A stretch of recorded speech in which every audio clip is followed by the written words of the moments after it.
All right, so we'll switch. Yeah, no worries. Right, man. Everybody will rise for the Pledge of Allegiance. Pledge allegiance to the flag of the United States of America and to the republic for which it stands, one nation, under God, indivisible, with liberty and justice for all.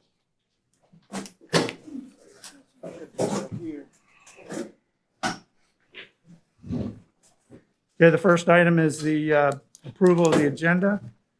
Are there any changes to the agenda? I have one, the capital purchase request. The general manager's requested that we remove that item for the time being, so that item is removed. Any other changes? I have a motion to accept the agenda as presented with the removal of the capital purchase request. So moved. Second, Second. any discussion? All in favor? Aye. Any opposed? Okay. Next section is the president's remarks. I only have one remark. Approval of minutes. Oh, I'm sorry, I missed the approval of the minutes. Okay, we have several sets of minutes to approve. I have a motion to approve the minutes of June 23rd, 2020, the special meeting. So moved. Second, Second. any discussion or changes to the minutes? All in favor? Aye. Aye. Any opposed? We have the July 1st, 2020 regular meeting. I have a motion to accept the minutes So So moved. moved. and a second. Second. Any discussion? All in favor? Aye. Aye. Any opposed? The July 10th, 2020 minutes, special meeting. I have a motion to accept. So So moved. moved. Second. Second. Any discussion? All in favor of accepting the minutes?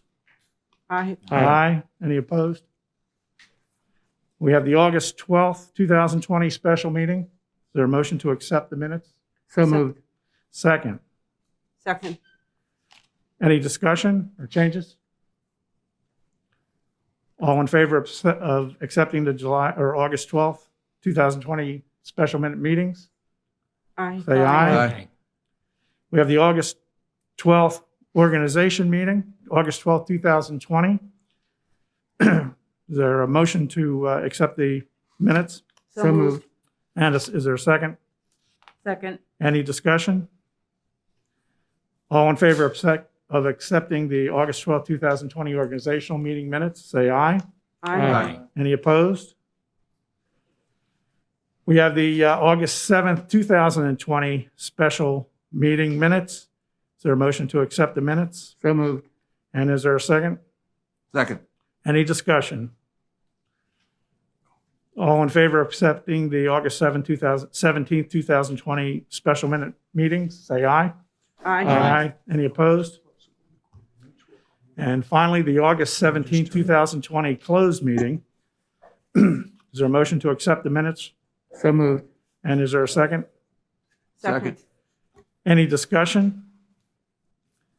No discussion? Is there a, all in favor of accepting the August 17th, 2020 closed session meeting? Say aye. Aye. Any opposed? Okay. The next item is the president's remarks. I only have one remark. I just wanted to, if the community hasn't seen it so far, we want to let them know that the Ocean Downs Casino has submitted to the county a text amendment to establish a casino entertainment district on their property. There is a work session at the county at 10 o'clock, Chip?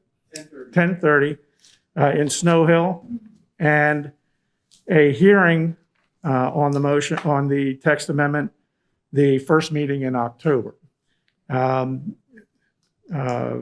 We've made arrangements to talk with the casino's attorney and with a representative from the attorney next week to explore what their plans are. So that's the only remarks I have.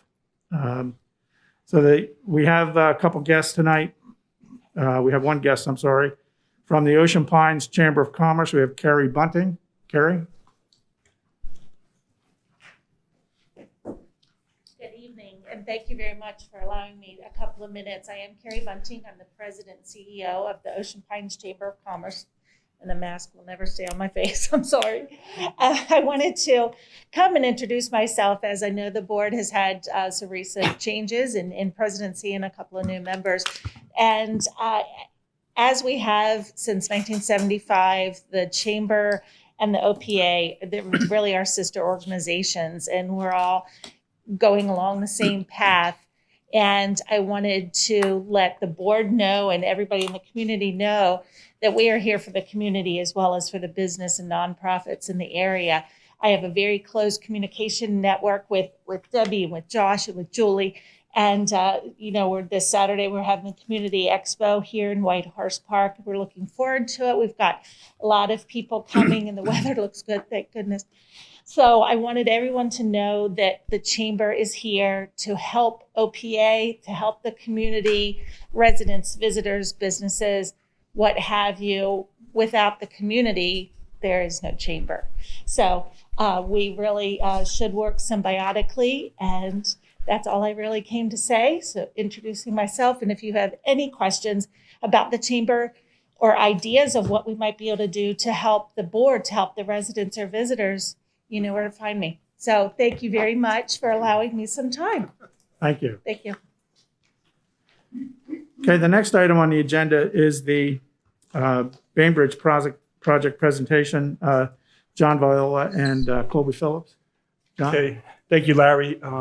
We're very excited about this project. Kobe, Eddie Noby, the team put a lot of work in this. Kobe has a very thorough presentation that she's going to go through tonight, and I'm pretty excited to hear it again. Just before we start, though, I just want to open up and just say that what we're going to discuss is there was an original proposal plan and estimated cost, and Kobe will go through that with you. Where we are today and our position on the project, so some things have changed, and we do have a plan, and we will present that tonight. The cost and the budget effect for the current fiscal year, I'll go through that with you. And then a high-level explanation of the project sections. Kobe has, it's high level, but it's very thorough, and she's done a great job on it. And then next steps. So with that, I'm going to hand off to Kobe, and she's going to take you through.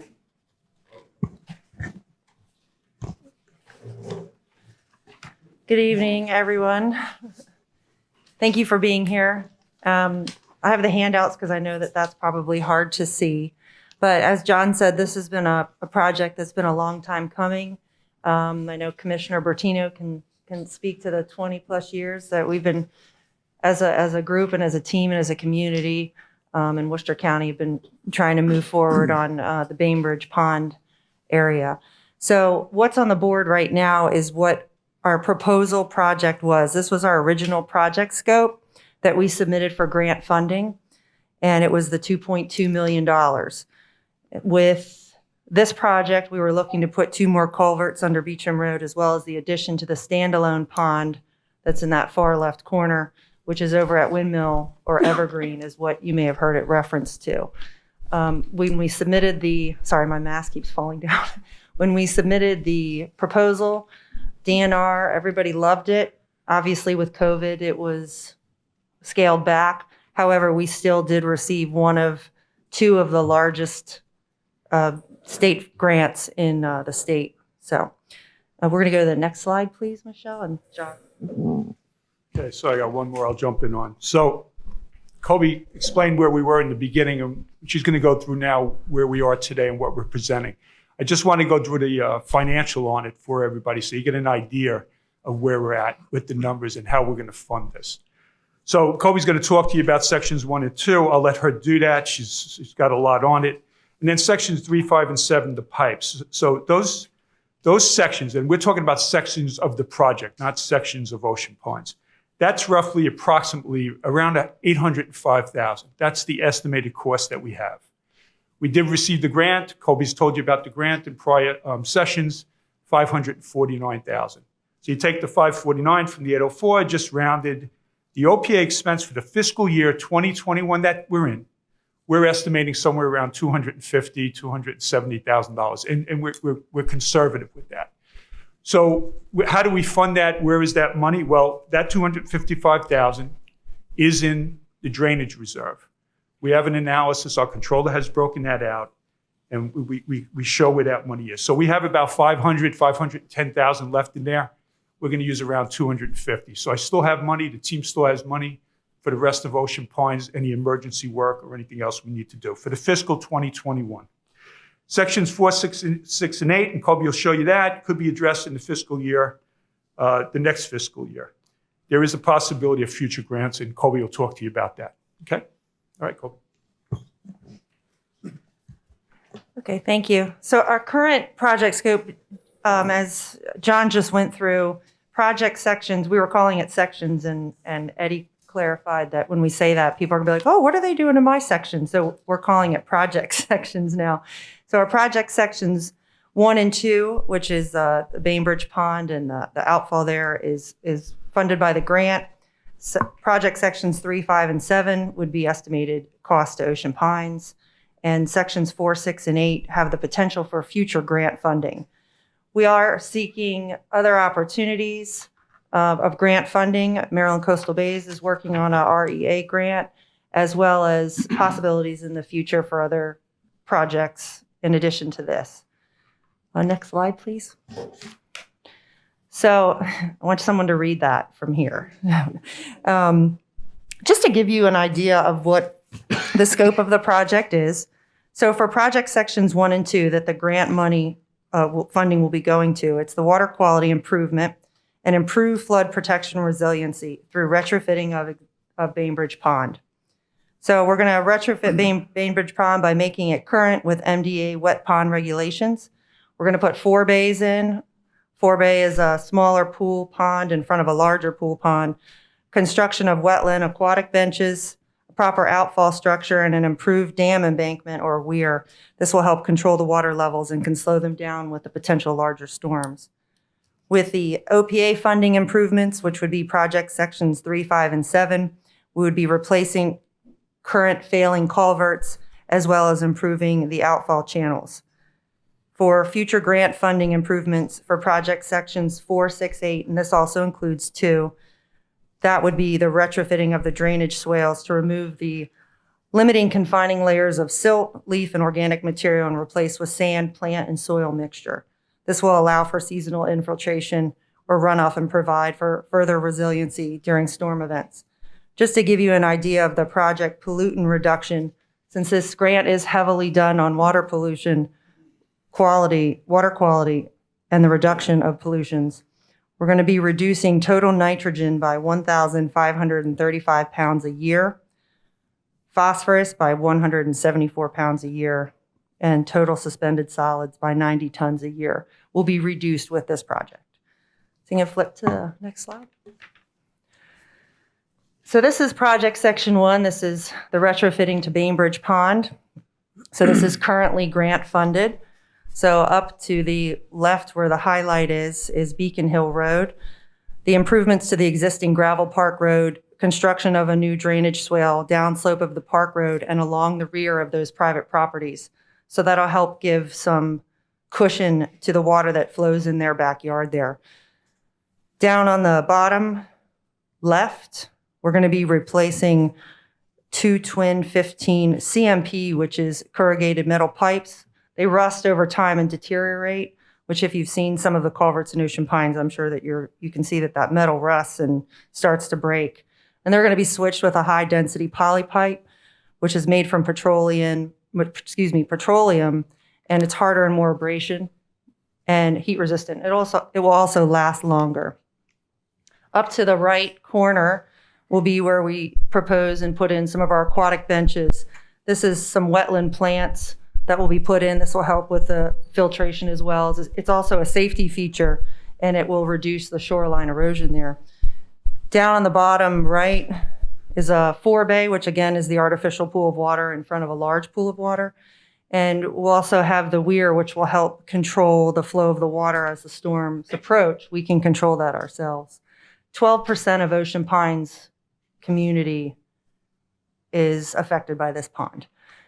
Okay, if you go ahead to the next page, thank you. So project section 2, and you're also going to see 4, 6, and 8. You'll see the picture, but they're all the same. So when we get to those slides, I'll just say this is, again, part of the water quality. That's the ditch, or the swale ditch coming out of Bainbridge Pond. And we'll be excavating, like I said, the clay soils from the bottom and replacing with sand and planting soil mix. And anything that we disturb there will be replanted. But that will help significantly with the water quality there. And that's section 2, or project section 2. Again, that'll be 4, 6, and 8, which is something we would do if we received more future grant funding. In the meantime, the team, Ocean Pines Public Works, will maintain those ditches. Okay, you can switch to the next slide. Thank you. So this is project section 3. This is the Beaconhill Road culvert. This will actually be replaced with reinforced concrete. And the reason we're doing that instead of an actual pipe is because it provides the flexibility to meet the design requirements and the site conditions. So it allows for a narrower excavation limits, and it also reduces the level of compaction on the top. So that will be that. This will be a OPA requested funding piece. Okay, the next one, please. Okay, so this is section 4. This again is just a culvert, or excuse me, a swale that would be impacted with future grant funding if we were able to. And in the meantime, we'll be maintaining that and taking care of that. Okay, next slide. So this is project section 5. This is on Sandyhook. So Sandyhook, we're going to be replacing 2 of the 15-inch metal pipes with 2 of the 18-inch poly pipes. And again, that's going from the metal to the poly, which will last longer. We are enlarging these, but I just want to remind everyone that with the retrofitting of the pond, we are slowing down the water and able to control the flow with the weir, the 4 bays, and the aquatic benches. So even though those are going up in size a little bit, we'll have some more control at Bainbridge Pond. Okay. Again, this is another area where we have a swale that would be an area for future grant funding to help with the water filtration. And then project section 7. This is the Pinehurst Road culvert. This one again would be replaced with the reinforced concrete. And then project 8. And again, this is another possibility for future grant funding with the water quality. It takes us down to Beauchamp Road. That concludes the presentation. I just want to thank John for your support throughout this entire project. You've been unwavering in that. Thank you. And thank you. I know that, Tom, you've been working a long time on the water quality piece for years and years, and Doug and Steve and everybody else, Vista in the engineering in the back, and the commissioners in the county. Obviously, Ocean Pines Public Works. Everybody's worked really hard on this, and it's been a really great team effort, and I'm really proud of what we've put together. So thank you. Hopefully it was less than 7 minutes because I had a bet going.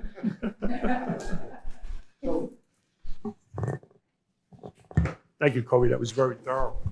Just one thing on the 4, 6, and 8 that Kobe mentioned that might be down the road. We will be doing work. Nobi and Eddie's team will be in there from a regular maintenance side to make sure that that is cleaned and will help with the increase in the flow of water. So it's a very well planned out project.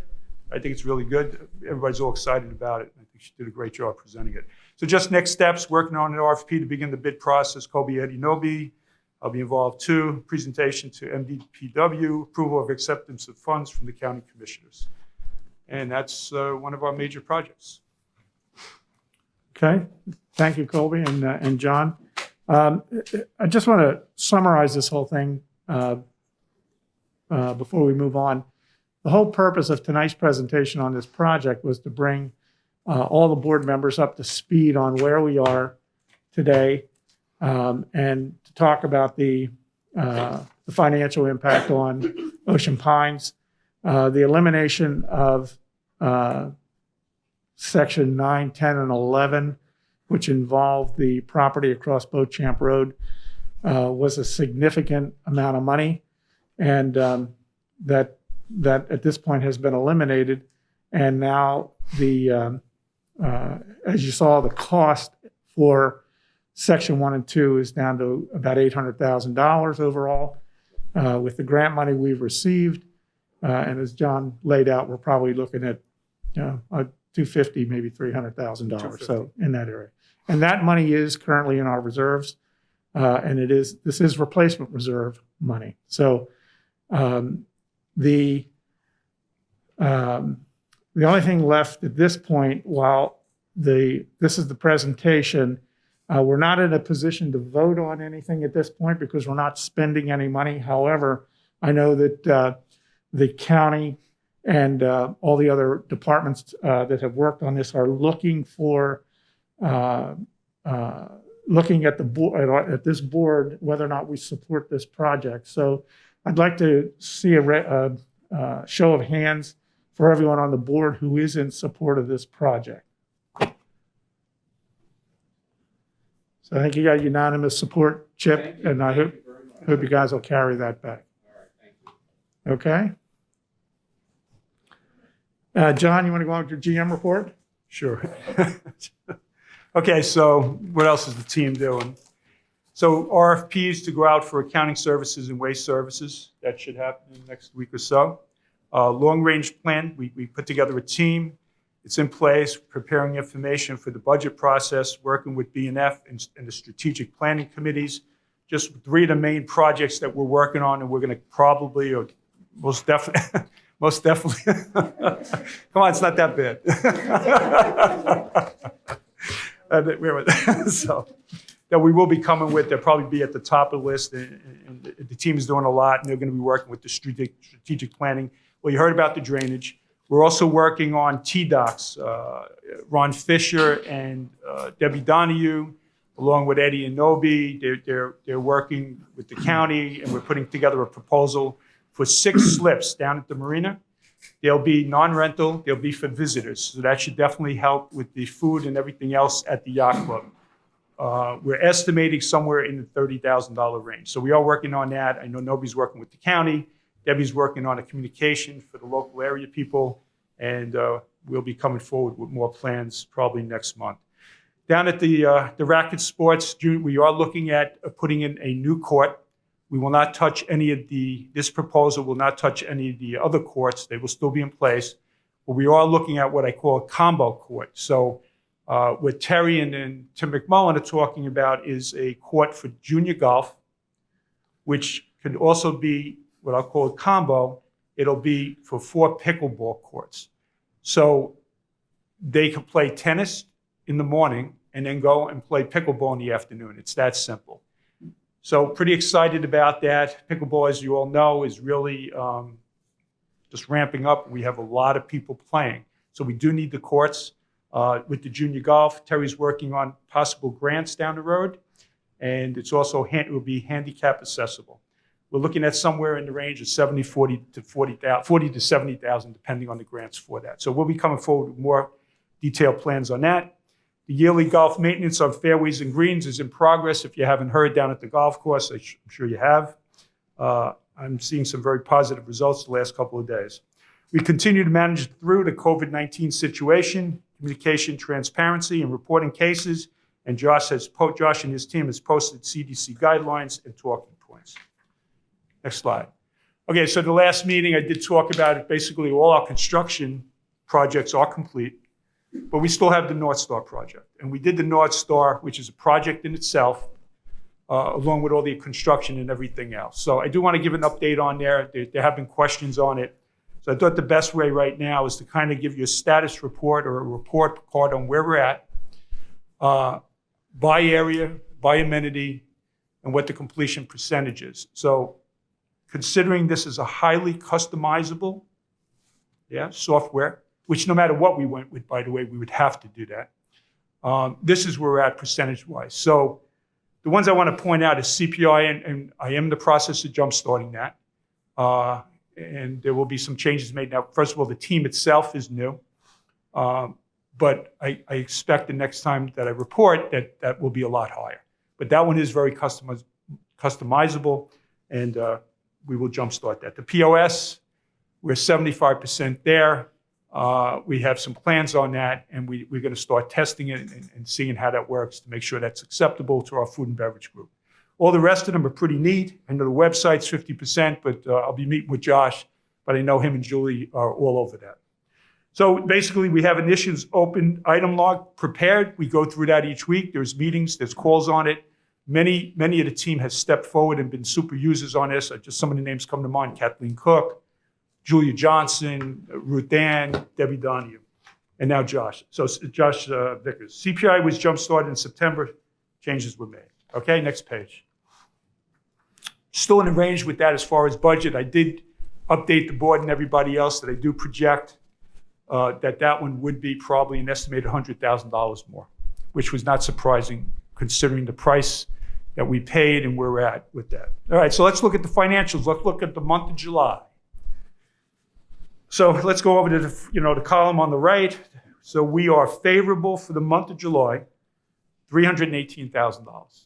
And I'll get into the detail of that. But just to give you a comparison to last year at this time for the month of July, we were $55,000 favorable. 318 this year. Now, obviously, we have the PPP, but I'll talk about that more. Okay, next slide. Let's do year-to-date. Year-to-date again, I give you the budget, the current year. You can read it. But we are favorable year-to-date, $931,000. To give a focal point where we were last year, July year-to-date, $309,000. All right, let's look at the detail. Next slide. All right, so where we have here? We have the month, right? So the month was 318. So you start off with general admin. Obviously, that's where the number's been. We all know what that is by now. It's the PPP. The PPP for this month was $398,000. Why am I only at 283? We did have an allowance for bad debts of 100,000, thus get around to 283. So with that, with all the assessments and all that, Steve and I felt it was necessary to do that. We ran it by the CFO. He was fine with it, and the president. Yacht Club, favorable, $41,000. Public Works, $33,000. The Public Works is mostly wage favorability. The Yacht Club was revenue favorability. The Marinas, $33,000. Again, revenue really did really well this summer on the revenue side of the marina. Golf ops and maintenance, favorable, $21,000. A lot of it was on the revenue side. CPI, $11,000, a lot of resale certificates. We saw a lot of them coming in. Clubhouse Grill, approximately $9,000 favorable. Things are starting to pick up. Finance, $8,000, some favorability on wages. Aquatics, $79,000 down. It was on the revenue to be expected, right? We had some percentages. They could only do what, Kobe, 50 and then 75 or something. So they were restricted. They did manage their expenses. In fact, we had a big meeting on it today.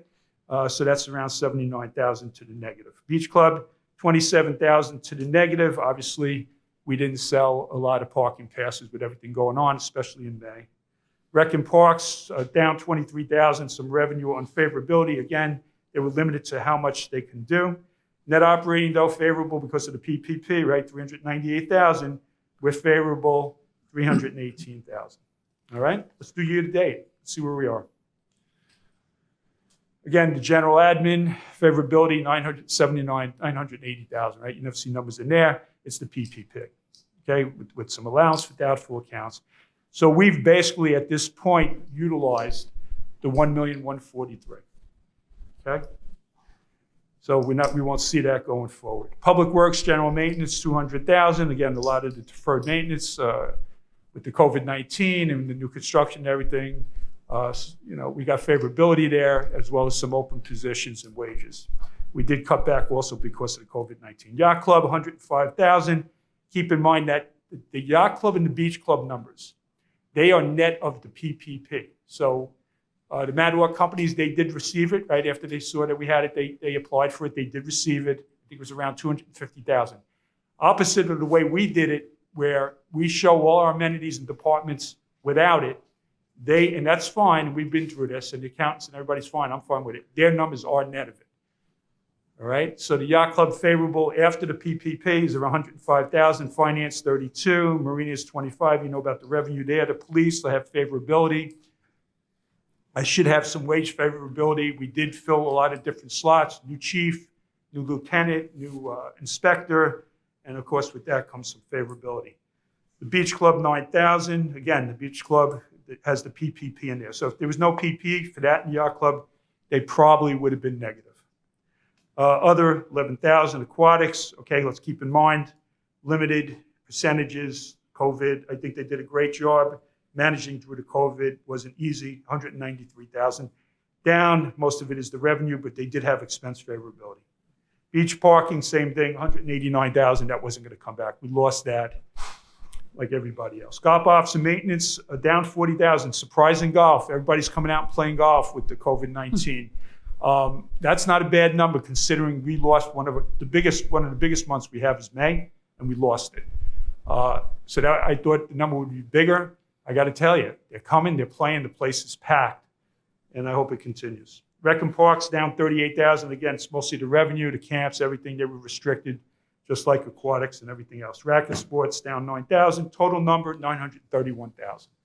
I'm not going to give guidance for the year, at least not yet, unless somebody on the board tells me to do it. But you can see where we're at compared to the prior years. Okay, that's it. Okay, treasurer's report, Doug. Next slide. So we'll continue the same kind of format for reporting. We start out with the cash and short-term investments. As you can tell, we're still having a return on investment of 1.9%, which is fairly competitive in today's market. Right now, we've got, as of the close of business on the end of July, we've got $13.5 million in cash broken down, as you see, $7.1 million in CDRs that are fully FDIC insured, and the remaining $6.4 in money market and other operational vehicles. That's our cash side. Next slide, please. So I took the opportunity, I did some research, and it was based on the fact that we've had the COVID-19 pandemic this year, and we made some adjustments in the way people were going to pay their assessments. We actually extended it out a couple of months. And so the green bar is exactly where we had as far as the amount of assessments that were going to be collected. And the yellow is the actual amount that was collected.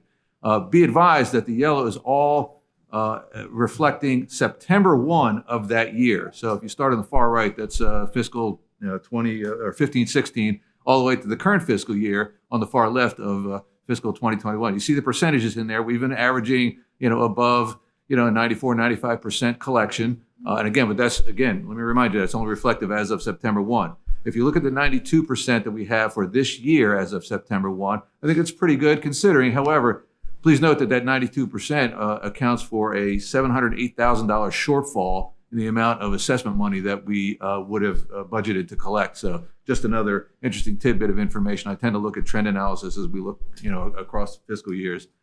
So any information, I'm certainly available to talk about that. Next item. And this is the current fiscal year, just to kind of show you how the membership reacted to the change in the date in which the monies were to be collected for the assessment. You saw a big uptick in April and May and June, and now we're sort of kind of leveled off. And right now, as of the end of August, although those numbers have not been fully vetted, we are at about 92% based on the collection so far that the finance team has provided to us. So just an FYI, so you can see how that we've collected the money over the past several months of the fiscal year. Next item. We'll certainly continue the trend as we've had in the past. We will monitor our reserve funding. Nothing's changed since the last time with regard to the amount of the 430. When we began, the end of last fiscal year was $5.6 million among all the different reserve funds. You can see the line items for assessments and casino funds are on the revenue side to the tune of about $3.2 million. The spend to date is $1.6 million. And as of the end of July, the current balance in our reserve funds collectively is $7.2 million. Next item. And this again is a tool that we've been using. The past treasury and other treasurers in the past have used it. Keep an idea of how we are mapping against the reserve study and the reserve funds.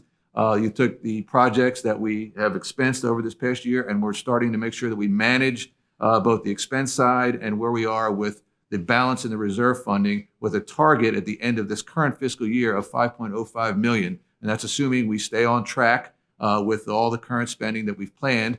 And if there's some unplanned expenses, we'll certainly have to manage that. But again, if you recall last year, actually 2 years ago, we had the board had passed a motion to ensure that we kept moving the the balance in the reserve fund up to a level that was acceptable per, norms and so on and so forth, knowing that we had spent a lot of capital on the various projects that we did this year. So again, that's another thing that we'll keep tracking. We'll make sure that we stay on top of the projects that would affect the balance in the reserve funds.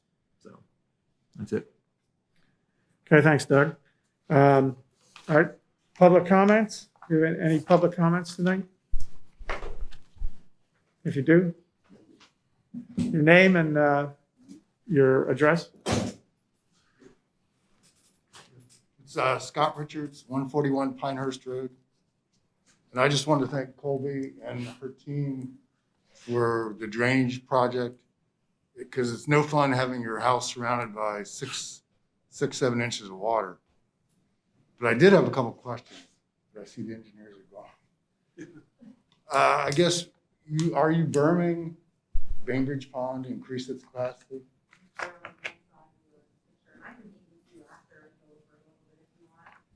Okay. Yeah, I just had some questions in terms of. That's fine with me. Well, I did want to thank her and her team for the efforts, because it's going to be a big help for our area. So thank you. Thank you. Okay, thank you. Any other public comments?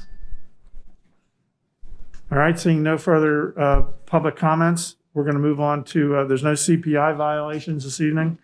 And old business, Colette?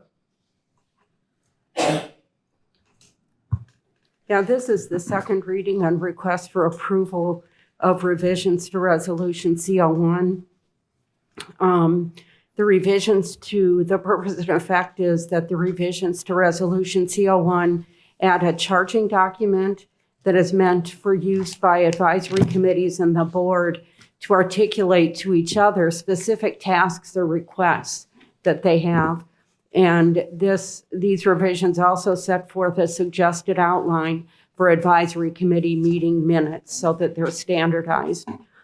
Background, the first reading of these revisions was held on March 7, 2010. This is the second reading and request for their approval. And I've attached the documents that contain in red ink the language for the revision of this resolution and the 2 additional attachments for the resolution. Is there that is your motion. Do we have a Yes. second? Second. Discussion.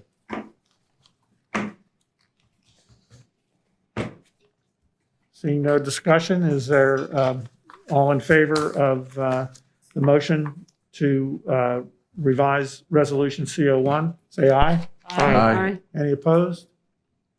The motion passes. New business, the first reading resolution CO5. Tom? Recommendation to suspend the Clubs Committee. Background, the Clubs Committee is stated in Resolution CO5. The committee advises the Board of Directors and the General Manager on social use of Beach Club, Yacht Club, and Golf and Country Club. As of now, Ocean Pines is contracted with the Mad Org Group to manage the clubs and make their own professional decisions. So that's pretty much it. Do we need a second?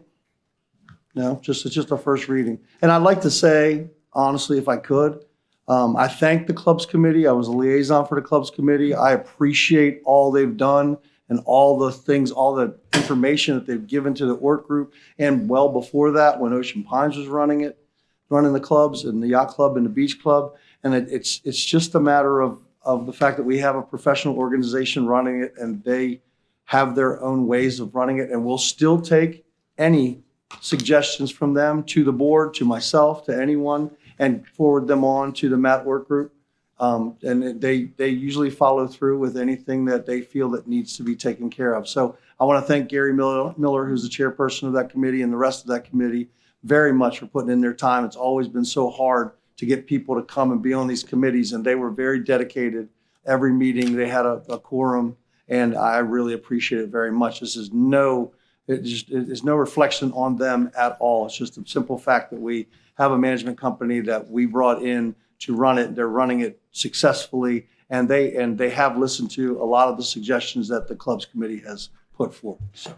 Okay, so this So this is a motion then, Tom, to suspend the clubs committee. I think is there a second to that motion? Can I have a point of clarification? You got a second? When you, Did you second? Yeah, second, and then move into Okay, so discussion. discussion then?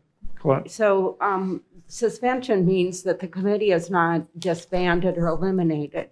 It means that it's kind of held in abeyance in the event that we need to revive it. And Exactly. it would come back. Exactly, because we've had it happen with the racket and sports. We've had it happen with golf. So that was after we had a discussion via email, I think suspending it, just putting it, if something happens, God forbid, and we end up, Ocean Pines is running it again, and we want a committee to help us out with the clubs committee, then I would say we can reinstate it at that time. And so this is actually a motion then to suspend. Yes. Yeah, okay. Doug? So a point of clarification, one of the things that it's a sort of process would be, it's a first reading, okay? And if we treat it as a first reading, maybe since it's a motion to suspend right now, maybe we ask for a friendly amendment to say, let's have this as a first reading, because one of the things we want to do is make sure that we understand the difference between suspend and change the resolution C0, what is it, C05? Yeah, C05.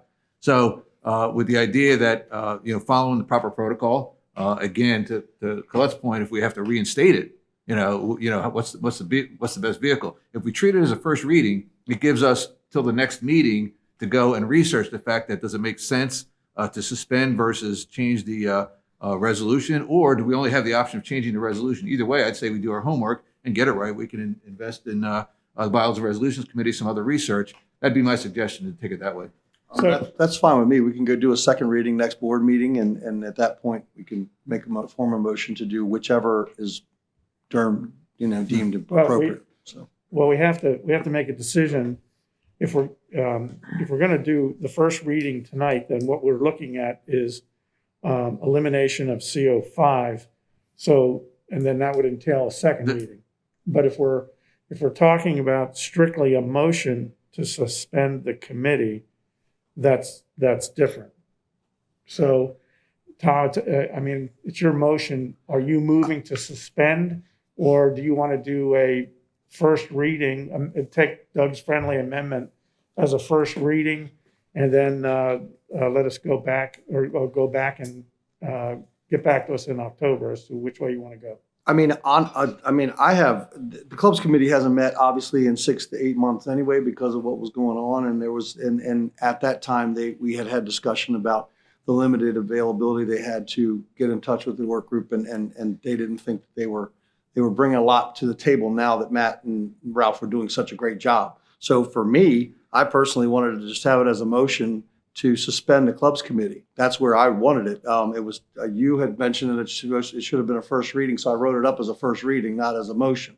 If you want to change it, we can change it to a motion. And we're in the middle of discussion now on technically a motion anyhow. I'm not that versed in all of our regulations as to how it would work, but if you want to change it to a motion, have a motion for suspension of the committee at this time, I have no problem with that at all. Well, I think that if you want to move as suspension, then we have to amend what you've submitted to say that this is a motion to suspend the clubs committee. So will you accept that amendment? Sure. Tom? I have Cam, no you problem want to with it. note that this is, Yes. it's now a motion to amend? And we have, Doug, you seconded it. We've had discussion. Is there any further discussion on this item? Paul? Did bylaws give any input on this? What did bylaws say? I had a email conversation with Jim Trimmel about this, and he is saying that if we suspend it, it doesn't mean that it's gone. It means that it can come back, was the gist of his email. So I think this motion to suspend is probably the best way to go, with the full knowledge that if the time would arise that it should come back, then we can look at that again. Yeah, then we can have a motion to reinstate the clubs committee. That's my understanding, Colette. I don't have that I don't have that in front of me at this moment. And so CO5 would still be on the books, Yes. but there It'd would just be be this suspended. motion. It would just be a suspended committee, Yeah. basically. Okay. Doug? Yeah, just, I mean, we're dealing in technicalities here, and I think it's a good thing. The idea here is if there was a stick in the mud somewhere that says, well, you've got CO5 still in the books, why isn't that committee meeting?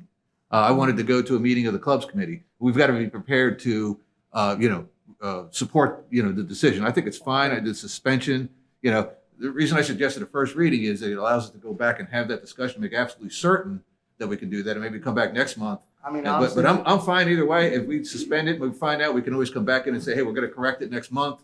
That means this month we took action. And next month, if that action was either misunderstood by our interpretation of the information we received, and then we'll correct it in October. fine with me. That sounds reasonable. So, call So, the vote. so, So I'll withdraw my friendly amendment. We can return back to the original motion as stated. motion to suspend. Yes. Okay, is there any further discussion? Okay, seeing none, is there, all in favor of Tom's motion to suspend the clubs committee? Say aye. Aye. Any opposed? And I'd like, before we move on, I'd like to echo Tom's comments. This really has nothing to do with the clubs committee not doing a good job. It really has to do with the fact that Matador companies are running this, our food and beverage operations, while there are other things that clubs committee may have been involved in. This was the primary thing. And the board, I'm sure all the members of the board want to thank Gary Miller for his hard work and the rest of the members of that committee. Here, here. Could I just make one Sure. further statement, suggestion? That perhaps on the website where this committee's site on our website, perhaps a copy of this motion and the vote could be included. So we have it documented that it exists, but it's been suspended. And Michelle, can you make sure that the website's updated? Thank you. Thanks. Okay. Next on the agenda is, Frank, your discussion on the succession planning update.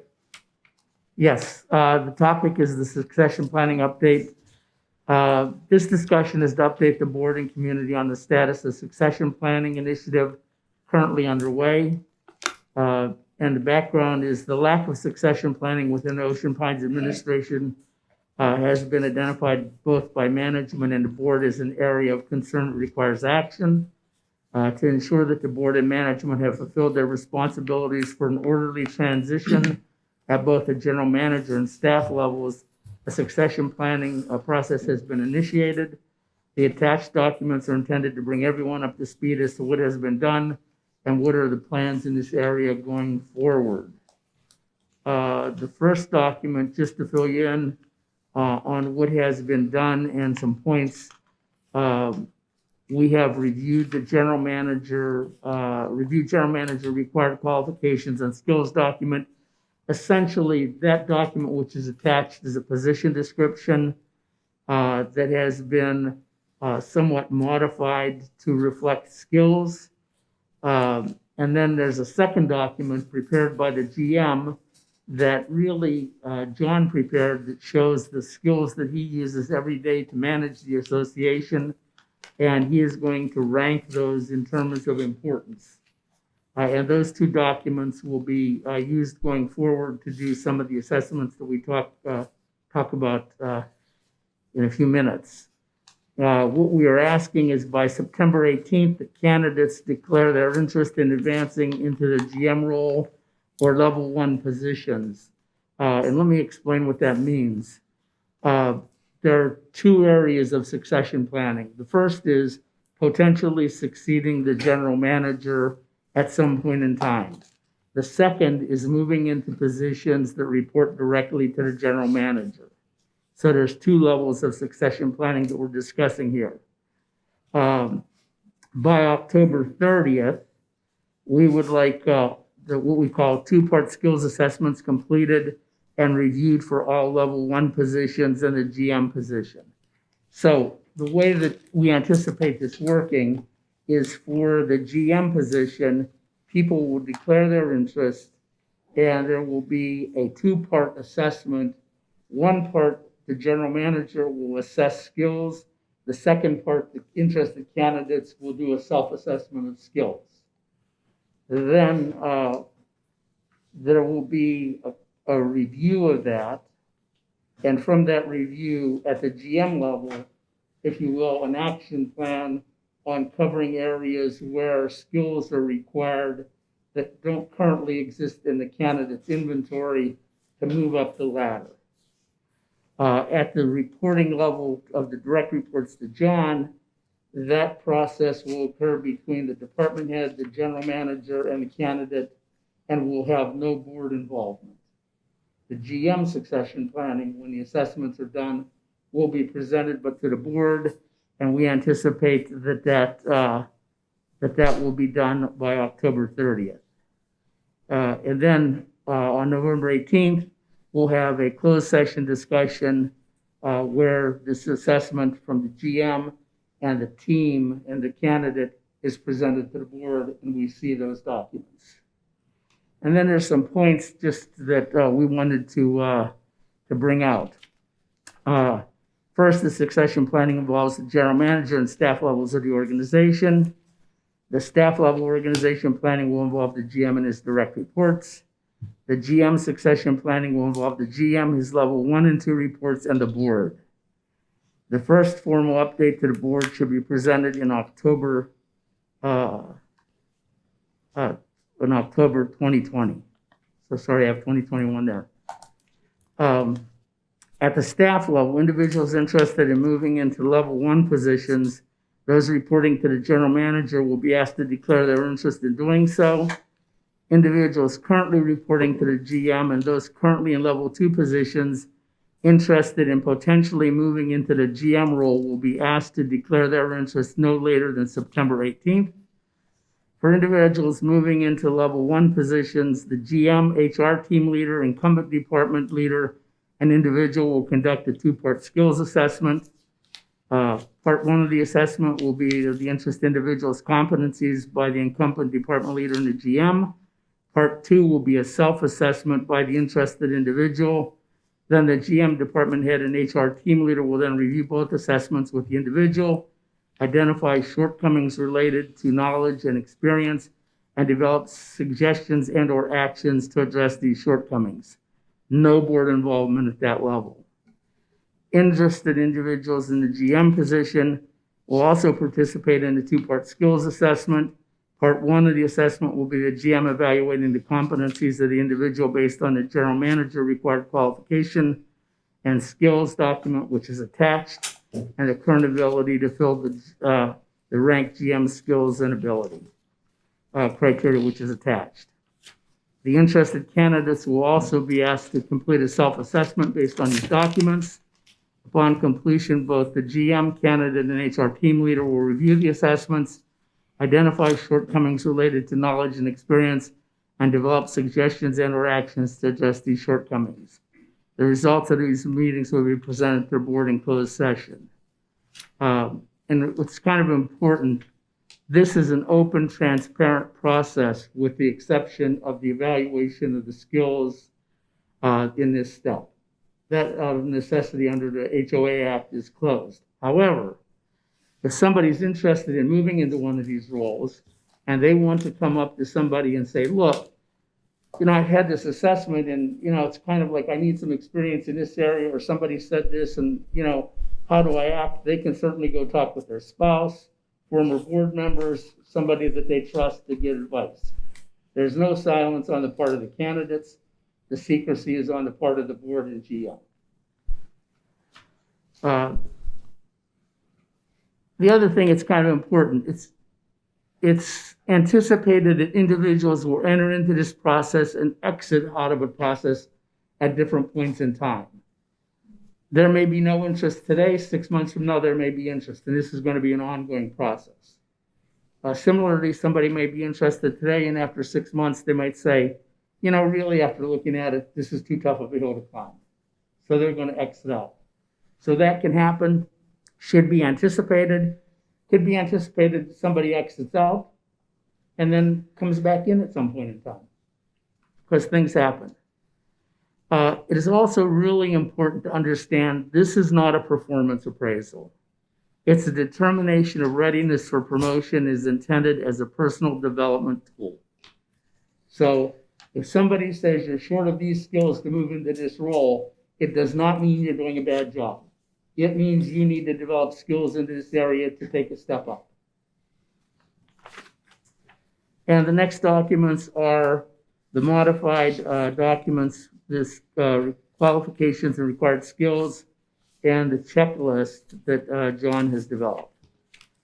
From a board approval standpoint, the next real step in this is the Simpson Group, which has worked with us in doing position descriptions and in setting up some salary and benefits, are going to review these documents and give input. And that's not as an overreach kind of thing. It's, hey, you guys maybe missed something big, but just to kind of cursory look at it. Once they say that's good to go, these documents will become final. And the first question is, do we want to meet again sometime when it would have to be this month to review those documents? If the answer is yes, we can set that up. If the answer is no, we can just move right on. John has been working with his team and I think has advised some of them over this process. So that'll be moving on. The question is, do we want another meeting to formalize everything? And that will be the first step in this criteria. Questions? Questions? Yes. Camilla? Frank, you've been very much involved in this, and just as an aside, I'd like to say that this is a very comprehensive plan. I think it's a very well thought out plan, and it enables our incumbents in the organization to go to a next step if they meet criteria and if they're so inclined and motivated to do that. And in this plan, there will not be any seeking of outside candidates for this until we've exhausted the internal candidates. Is that correct? That is correct. Okay, I think that's a very good idea. I think that given the track that you all are on, I don't feel a need to have an additional meeting to discuss this. I think you've explained it very well. And I would ask that the succession planning group, of which I'm a member, be empowered to go ahead and take this on but certainly I think anyone on the board would be invited to have any kind of input they'd like to have. Doug? So in hearing this, Frank, and thanks for taking this on. I think it's an important step. We've talked about it before. One of the things that I was listening for was the ability to memorialize accomplishments. Nothing serves the organization better than an understanding of the nuances of an organization. What I didn't hear and was hoping to hear was the fact that we had some things that we could leverage that has been accomplished by this GM and some other things that we as a board have done to help foster that learning or that skill set enhancement that you are promoting at this point. I think it's important that we really understand the nuances. I mean, the analogy would be if you're a diamond cutter and you're assigned to the Public Works Department, I'm sure you talk about a skills mismatch, it doesn't apply. I think what we also need to do, in addition to what you're doing, is to make sure that we understand how we can identify and leverage the experiences that are associated with the nuances of this organization. I think that needs to be considered, and I think that needs to be something that we would hand the potential candidates so they have a better idea of how some real-world examples would apply to the skill sets that they bring to the table. Frank? Tom? Also, so this is a succession plan within our community and the people that are working for us now.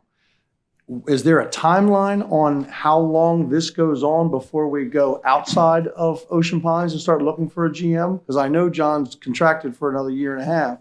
I mean, because we're starting September 18th for the people within Ocean Pines to do and apply and be evaluated. Do we have a timeline as to when we jump outside of Ocean Pines and look for somebody? I don't, Frank, well, At this time, Tom, no, but here's kind of like, kind of intuitive, right? Mhm. John's contract expires June 30th, 2022. He has the option of extending it. Okay? So there's your far out fence.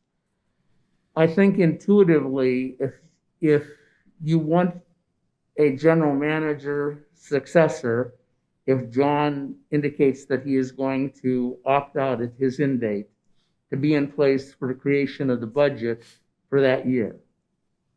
Okay? That really means that this whole activity, we have to determine, first off, are there interested people inside?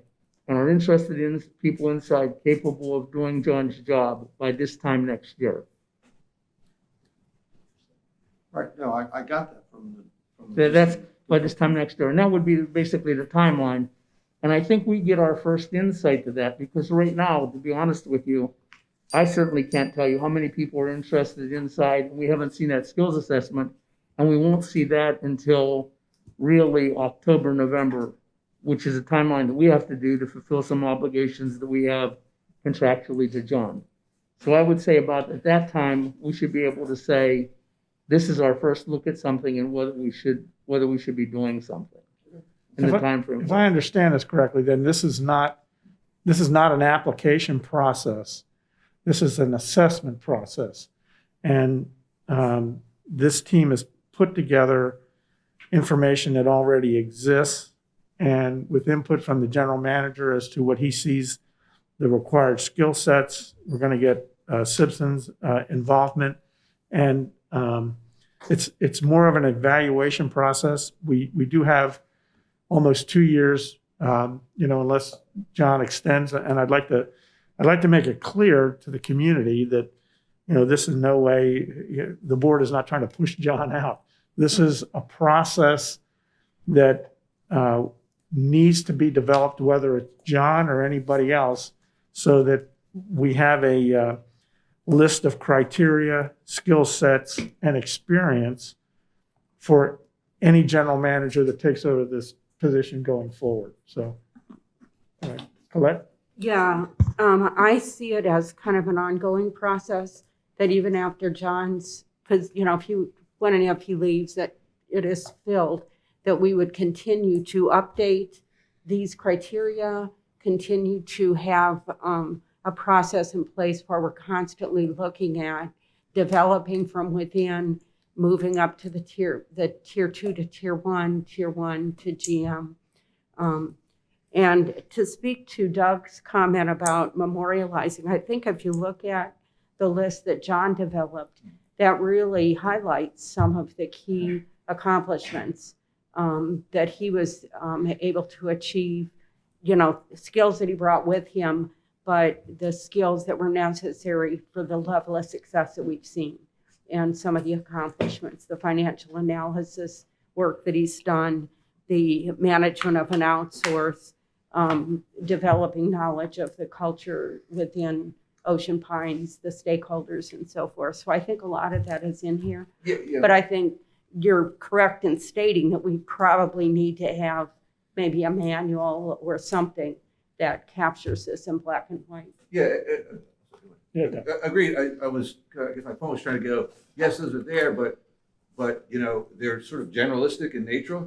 And maybe it's time while we got somebody who's, firsthand experience sitting over there is to provide that level of detail along with those general comments. So while we've got this body of knowledge sitting over here, that's how we memorialize it. Say, and here's a real world example, of managing an outsourced environment, okay, in Ocean Pines, because that's how that sentence should finish, in Ocean Pines, okay, because nothing substitutes for that kind of experience, especially with the uniqueness of our organization. Right. Camilla? Just one last thought. We have talked some this year about moving into the direction of doing a 360-degree evaluation, where the opportunity exists for supervisory input into the competency set, as well as those who report to that person. And I see this exercise as beginning to accomplish some of that, developing competencies, giving people the tools and skills that they need to achieve those competencies, and then to see if they're a match for the job that they want to be in. I think this is a very powerful move. I think it's one that will create job satisfaction here and eventually and inevitably reduce turnover, because people will be prepared to know what they're doing by the development of the skill set. So I think this is a very excellent way to head. John, do you have any comments on this since you've been an integral part of this?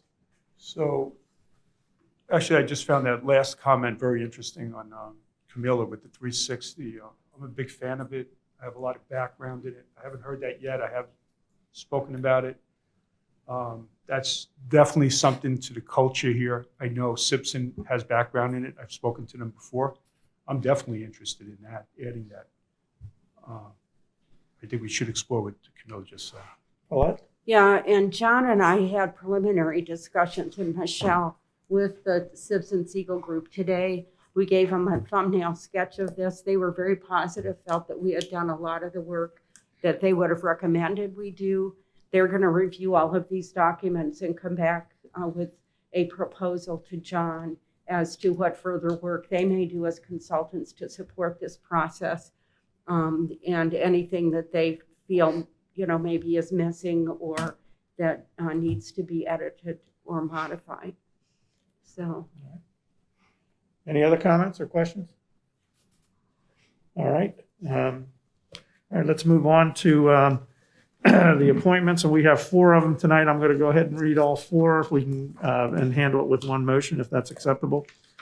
Rebecca Colt-Ferguson, first term strategic planning. Rob Keesling, first term strategic planning. Jennifer Cropper-Rines, first term strategic planning. And Ann Shockley, third term ARC. Have a motion to accept these appointments? So moved. Second, Second. any discussion? All in favor? Aye. Aye. Any opposed? Okay, we have a motion to adjourn to closed session. Doug? At a meeting of the Board of Directors of Ocean Pines Association, Inc., held on the 17th day of August 2020 at 7 p.m. in the SD room, the board voted to adjourn to closed session for the purpose of matters pertaining to employees and personnel, specifically discuss matters related to, I have got the wrong motion. Hold on. My apologies, down here.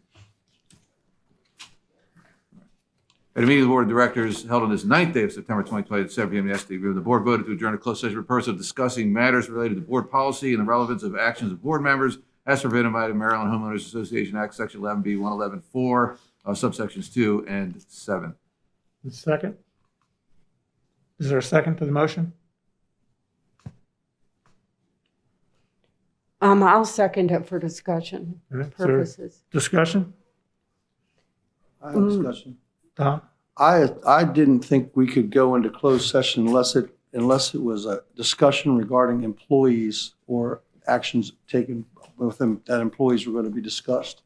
And as far as board members, we're not employees, we're volunteers for Ocean Ponds. So I'm not in favor of going to closed session to speak about this. Frank? Yeah, that's my question. Although I somewhat would disagree, Tom, and I think that board members it's kind of vacillated from our attorney as to whether we're considered employees or not. But here's the thing. If we're talking about policy, then that should be an open session. If we're talking about people violating policy, that should be in a closed session. And I'm not exactly sure, and if we're talking about both, we could either split the session or have to be a little bit more clear. I'm not exactly sure. Are we talking policy? Are we talking people violating existing policy, changing policy, or a combination of both? Just need a clarification on that. Doug? Well, I think we have some sensitive issues to talk about based on some of the emails we've exchanged back and forth. And I felt like it's probably more appropriate to handle it in a closed session so that information doesn't get misinterpreted in the public and quite frankly could be, I don't know, maybe misconstrued and cause more harm than it does good. I also look at the closed session as an opportunity for us to have very open and honest discussions amongst ourselves to help foster this team as we go forward and continue to work together as a team and accomplish the things that we've accomplished. So my intent was to try to make sure that we had that. We're not trying to hide anything, but we certainly want to make sure that if something that might need to be said in that meeting should be said, that it doesn't, again, get misinterpreted by the public. That was my intent. Colette?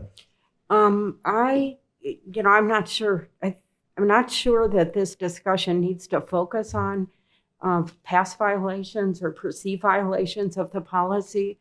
I think it really needs to focus on kind of clarifying reviewing what the policy is and making sure that we have all the procedures in place that support compliance with those policies. I don't think we need to talk about individual director actions at this point with respect to the policy, other than kind of going forward, how are we going to make sure that we have a process for compliance? I guess what I'm mostly thinking about is the conflict of interest part, where there is language in BO8 that there needs to be disclosure of conflict of interest. We don't have a procedure for that or a form for disclosure similar to what's used in other businesses. And the other part of this that I think is relevant is the gifts and gratuities part, which I think just really needs a discussion and kind of a shared understanding of what that means and what would fall under that. I don't think we need, I didn't see this, and unless you wanted to talk about past director behavior. Steve? Okay, so Yeah, just based on what Colette just said, I don't feel like we need to go into closed session for this kind of a conversation. Tom? well, and I tend to, I don't want to go into closed session, but the reason we're bringing up this policy is because there were forgot my mask. Sorry, I was drinking water. There were specific allegations made that was the reason we're bringing up this policy in the first place.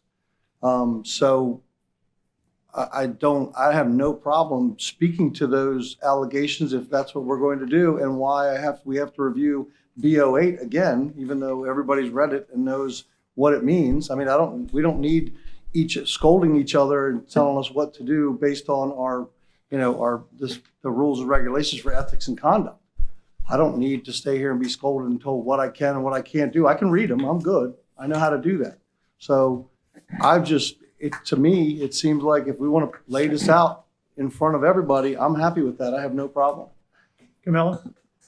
I sent you all an email this week, and I meant that as a very heartfelt email, that I think that things that may or may not have transpired, Tom, are really kind of water under the bridge or over the dam or whatever that saying is. I don't think we need to go there. I honestly don't think that helps. I was the victim of that last month. It was hurtful. It was painful. I don't want to go there. I think that we acknowledge that there may have been some misunderstandings or even transgressions in the past, but we're not going to be able to fix those now. Let's move forward and talk about these policies and what we as directors need to do to fulfill our obligations to the community under those policies. I feel no need to scold anybody. I don't want to scold anybody, and quite frankly, I won't participate in scolding anybody, because what's done is done. We can't change it, but we can only be better moving forward. And I don't disagree with that, not at all. But my problem is are we going to have the same discussion next month? Because somebody saw somebody do something, and here we go. We get more emails. There's my problem. That's where I have an issue, because I don't want this coming up again next month because somebody saw somebody do, or somebody assumed something happened and there's no proof of it whatsoever. And here we go with having to go BO8 again for the third time in 3 weeks. Let me make some comments here. Tom, I don't think this has anything to do with BO8. I think the discussion that we're going to have, and I'm getting the feel that we're not going to go into closed session. So if we vote on that right now, then this discussion will not happen. The meeting will be over. So as part of this discussion, the issue that needs to be discussed, and I agree with Cammie and Colette, I don't think anybody's looking to go back as to what may or may not have happened in the past. The issue that we're dealing with is under Resolution BO5 3C is gifts and gratuities, and 3A. Right, and 3A. And I think the issue that needs to be resolved is mainly with 3C in my mind. And let me just read it because so that we all are on the same page. No director, officer, employee, or committee member shall accept gifts or gratuities from a corporation, company, proprietorship, or person seeking or doing business with the association. Now, the exceptions, meals of nominal value during the course of a meeting at which association business is discussed, or gifts which are clearly based on relationships not related to the association, such as family or long-standing social relationships. Again, I don't want to get into individual names or where who may have observed things that they believed were not appropriate. From my perspective, the appearance of impropriety is always more serious than the actual, any possible impropriety.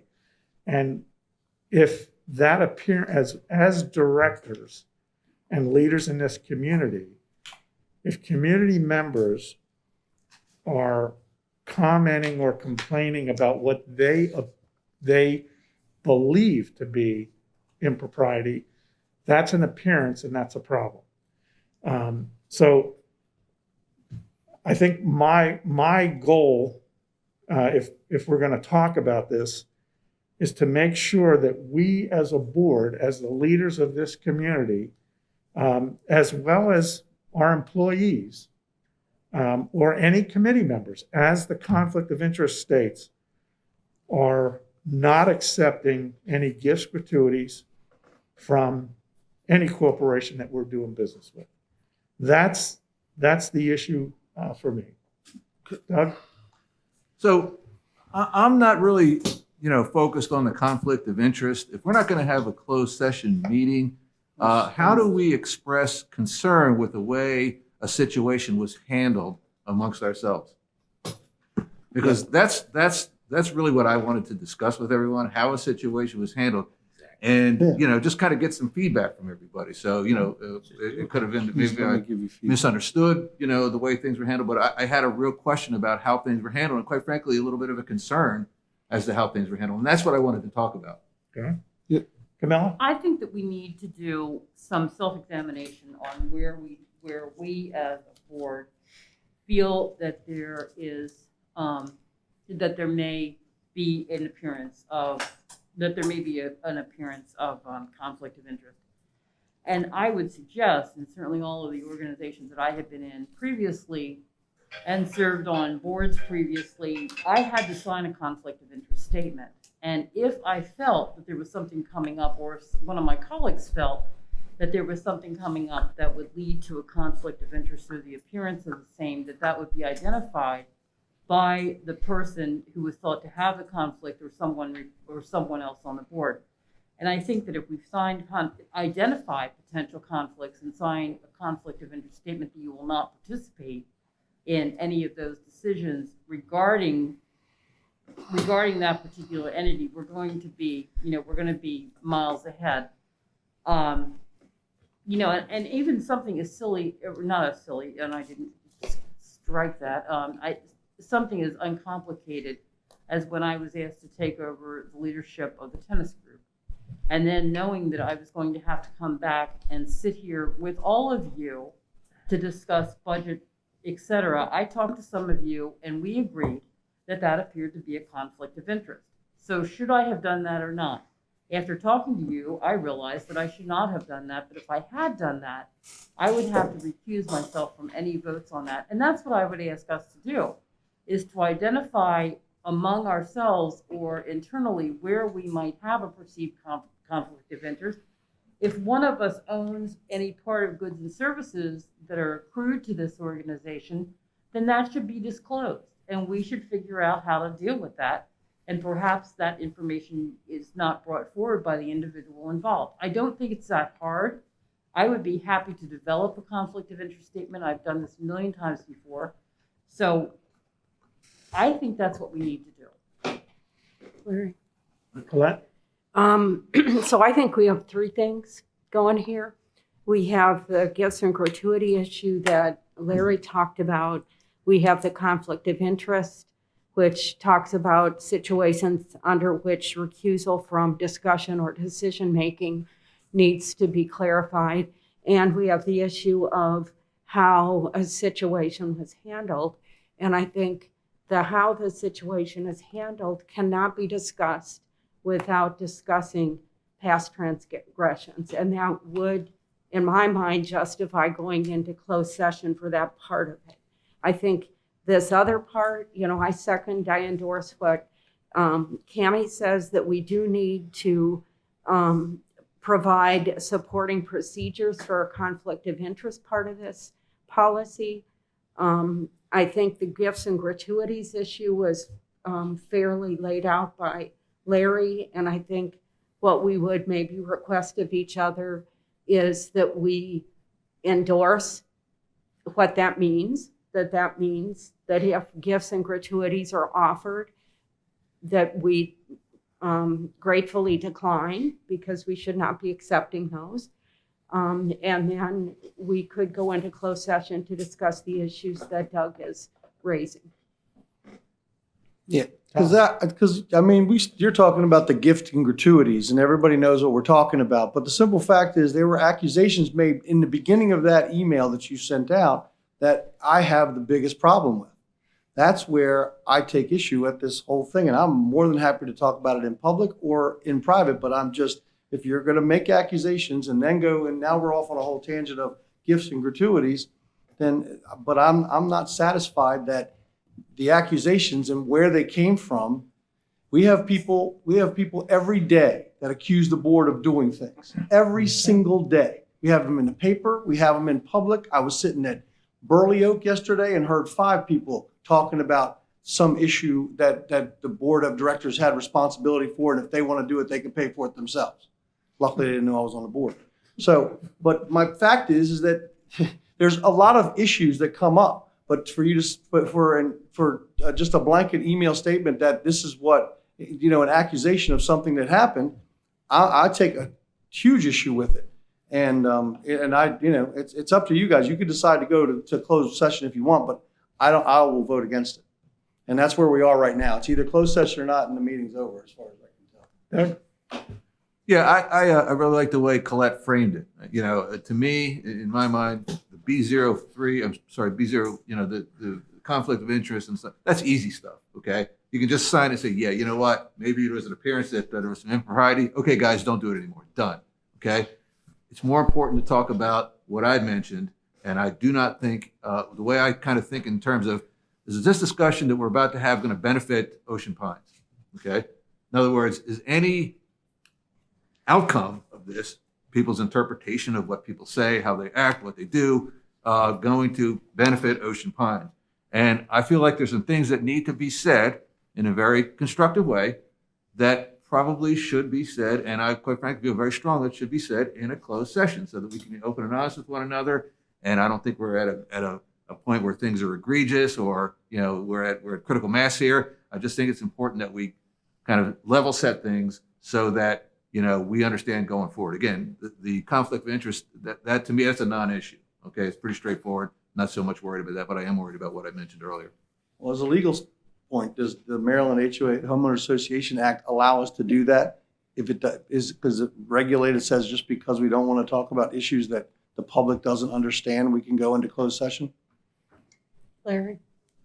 That's my question. We've had an opinion from our attorney that we are considered employees under that part of the Maryland HOA Act when it comes to discussing how we conduct ourselves as directors. And so, I think that this is kind of like performance review on the directors, and just as we would do performance review on employees in a confidential meeting, this is a discussion, kind of a self-evaluation that we need to do that is going to entail some specifics about individual directors, probably all 7 of us at these tables, that justifies us going into closed session for that portion of the discussion. Any other discussion? All right, with that, I'll call the question. All in favor of going into closed session, raise your hand. 1, 2, 3, 4. All right, motion passes. So we'll adjourn to the board meeting, boardroom in the admin building.